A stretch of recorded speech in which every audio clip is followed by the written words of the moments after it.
Mga classic toxic Pinoy culture. Pag hindi mo ito ginagawa, hindi ka Pinoy. Una, pag may nakita kang successful na kakilala mo, dapat siraan mo.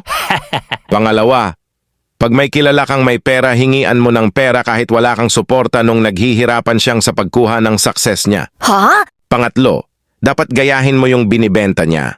Kumikita siya doon, dapat gayahin mo din yung binibenta niya. Ito classic ah. Nagbenta ako ng dishwashing putek, may nagbenta din malapit sa amin. Nagbenta ko ng twisto putek, may nagbenta din. At nagtayo tayo ng computer shop, putek may nagpatayo din ng computer shop. Aba, classic nga. Sasabihin nyo sa akin, diskarte yan.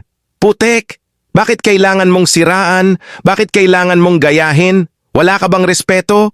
O baka ayaw nyong nasasapawan? Pilipino ka nga. Mas madalas pang natatalo ng impostor ang original kasi nga nasa Pilipinas ka. Mr. Dekdek Internet Cafe, ang pinaka-affordable na computer shop.